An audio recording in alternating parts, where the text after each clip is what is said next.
Hey folks, this is KJ. Thanks for checking out the video. I recently watched the movie Guardians of the Galaxy, which was an awesome movie. On one hand, it's great entertainment, awesome sci-fi. But then on the other hand, there's a lot going on here symbolically. There's a lot of kind of hidden messages happening in here. That's why I wanted to make the video. So if you're not familiar with my channel or work, please check out some of my videos and you'll see that I do a lot of videos like this, where I expose kind of the language of symbols, oftentimes patterns I find, connections. There really is a language of symbols out there. I certainly don't know everything about it. I'm still learning like everybody else, but I've been on this path for many years and I've been doing this for quite a while.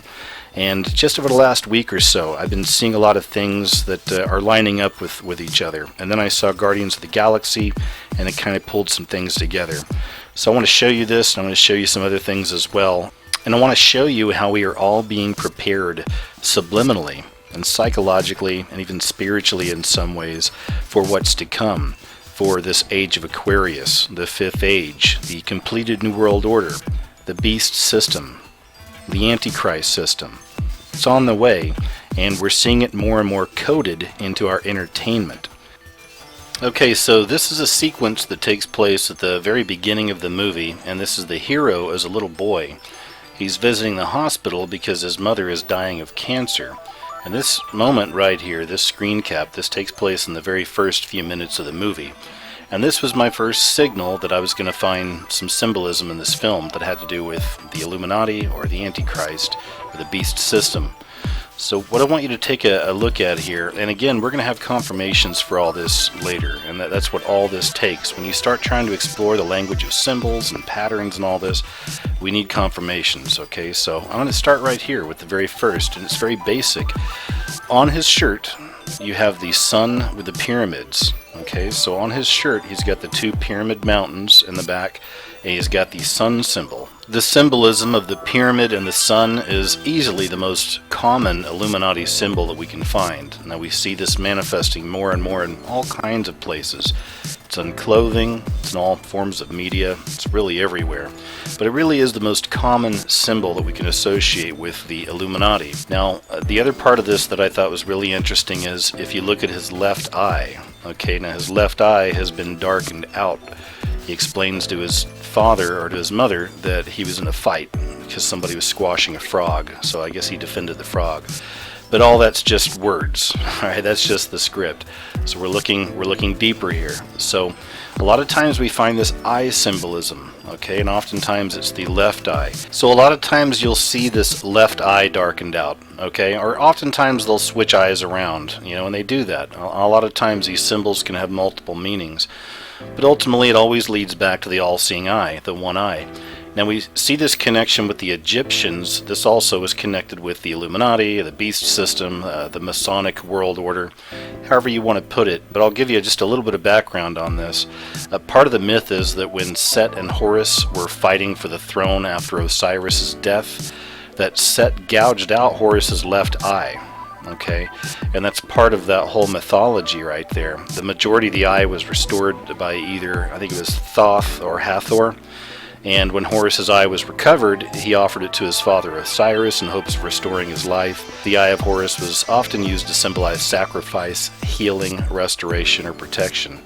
Now that's the story that we're given, but it's also interesting because this very same story mirrors the whole idea of Jesus versus the Antichrist, the Son of God versus the Son of the Devil. Now this scene right here was the clincher. This happens in less than 2 minutes. Like in the first few minutes of this movie, they tell you what the movie's really about. Okay, they tell you what all the hidden symbolism and all that other stuff, they tell you what all that stuff equals up to. But I guarantee you that hardly anybody catches it. I mean, this lady tells you in the first 2 minutes who her child is and what he represents.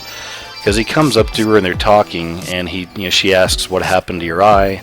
He said he'd gotten in a fight because some kids were squashing a frog. And then the mother says, you're so much like your father. And then here's the clincher. She says, he was an angel. And then right after that she says, sent to us through pure light. Mother passes away and the little boy runs outside screaming and is quickly abducted by a UFO. This is the first time that you see him in the next place. He's got the red glowing eyes. So I thought that was interesting. The son of the devil has the red glowing eyes. So speaking of symbols, here's another one that a lot of researchers out there and people who are into this kind of thing and have done some of the research on different symbols, you're going to know about this, but it turns out that the police in this movie, they all drive spaceships that are 8-pointed stars. So you've got the 8-pointed star. Just like the all-seeing eye, the 8-pointed star turns up in all kinds of things.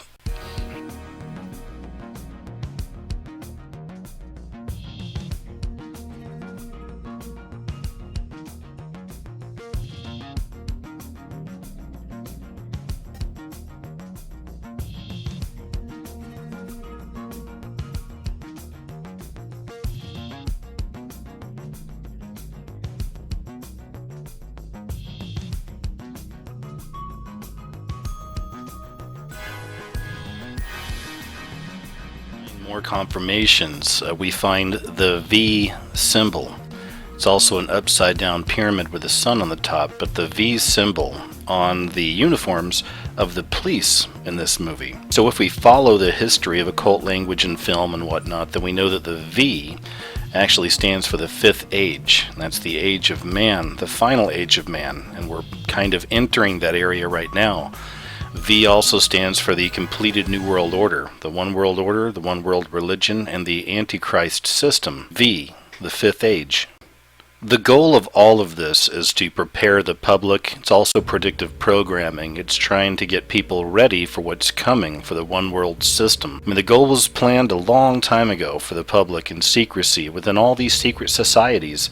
And most of these secret societies, with all these different grades of initiation, are controlled anymore by the malevolent Illuminati cabal. And Freemasonry is perhaps the best known of them all. Although Freemasonry and a few other secret societies weren't created by the puppet masters, they have been infiltrated over time, and there are very few unique ones left that are actually working against the power bloodlines. So the elite that controls the societies and the Illuminati are occultists and black magicians. They say their god is Lucifer, the light bearer, and by occult practices they manipulate and influence the masses. Although some branches of the Illuminati are Gnostic in nature and claim to acknowledge Lucifer as the head of the game, even that seems to be a deception. Because with time and after years of research, eventually I kind of came to understand that Lucifer isn't exactly the equivalent to Satan. They're two different entities. So the real power behind the Brotherhood of the Fallen, behind the Illuminati, behind this system, it's not exactly Lucifer, but perhaps Satan himself. So it's correct to refer to this cabal as being Satanists, and not Luciferian exactly. But sometimes we use the same terms just as a catch-all. Either way, it doesn't really matter if you and I believe in this or not, as long as they do, and they take this very seriously. And the same thing goes with Hollywood, which is also controlled and created by the Jewish branch of the Illuminati and that mafia. You could also call it the gay mafia. But like the E.T. movies, doomsday films, catastrophe films, alien invasion movies, even all these possession movies, demons getting into people, people having demonic babies, all that stuff is playing out with a purpose. It's all being used to influence us as the public into certain directions. So of course we see all these occult films being made popular through Walt Disney and all these other major media conglomerates out there, specifically the ones targeting your children and your families. But all this stuff is meant to prepare people for the days to come. But still, for those of us with eyes to see and ears to hear, there's a lot to learn from these Hollywood films. This brotherhood loves to put the truth out there in plain sight in the form of symbolism and coded messages. And that way those of us with the knowledge to interpret it will be able to get the message. But the rest of the population, which is pretty much everybody, only see an entertaining movie played out in front of them. And they miss the whole point. Now this right here is from a movie called Horns with Daniel Radcliffe. It just came out not long ago. Now I did a video on this one as well because it too has this Antichrist symbolism in it, and it's brilliant the way they put it in. So I'm just going to go ahead and recap it here real quick. This is from the very beginning of the movie. Just before this scene, what you're looking at, it's kind of like inside the earth. It's like dirt and stuff right there and roots. Then the camera goes into the ground, and then I'm going to kind of show you where it goes. Now this right here is representation of as above, so below, a very common occult ideal. And you're going to see this kind of going through the ground. So as the camera moves through the earth, representing this as above, so below, then it settles on the Masonic checkerboard floor, the black and white tiles. This stands for duality. It's also a representation of as above, so below. Then of course we find Daniel Radcliffe, the character, lying on the floor. Now his arms are in a loosely symbolic position here.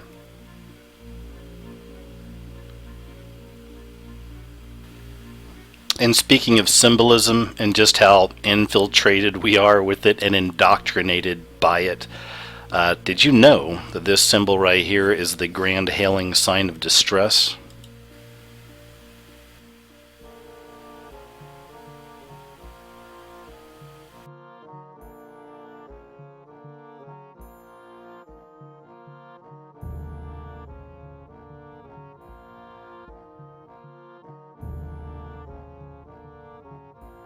And it's also important to take note of the color of his shirt. It's red, so we have the blood on the dance floor.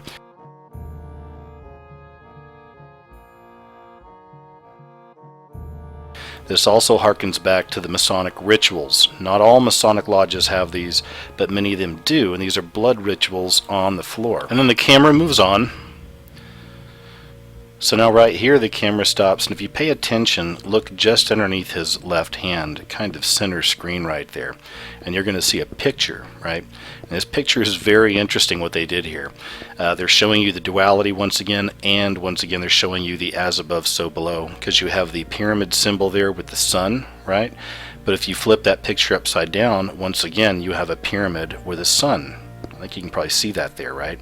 So again we have the duality, as above, so below. So right after the symbolism in the very first part of the sequence, here we have him standing in front of the window. He's being illuminated by the sun as he's listening to the song Heroes by David Bowie. That's symbolic, of course, because we know that the Antichrist will be seen as a hero, as a savior. He'll be seen as a good guy, right? So he's listening to that, and then right here, right in front, center frame, we have a huge V, the representation once again of the Fifth Age, the New World Order. So I've also noticed a lot of the kind of Antichrist symbolism, specifically the horns, showing up in a lot of things for kids here lately. Now this right here is from Big Hero 6. Of course, that's the hero right there in his armor. But the armor, of course, is red, and it's got the symbolic horns on it, right? Now, check this one out. Another movie that's coming out here real soon, and it's not exactly geared towards children. It's from the director of District 9. As you can see, even in the marketing right here, I mean, that right there is something that would appeal to children, right? Now, this is the kind of thing that they'll do. The marketing alone, let me just look at the way that was drawn out. It looks like a little kid drew all those pictures, right? Now, here's an actual picture of Chappie, of what he looks like. So, once again, we've got the horns, right? And then here's just another one that I had noticed recently, but this is coming out from DreamWorks Animation, and it's a movie called Home. And of course right here is, once again, one of your main characters. And of course, once again, we've got the horns. Something else, though, I kind of wanted to add to this, and I just saw this in the preview for this thing, okay? It's just the first thing that struck me. But check this out right here. On the far left over there, you've got the obvious one-eye symbolism. But look at the fish head right here.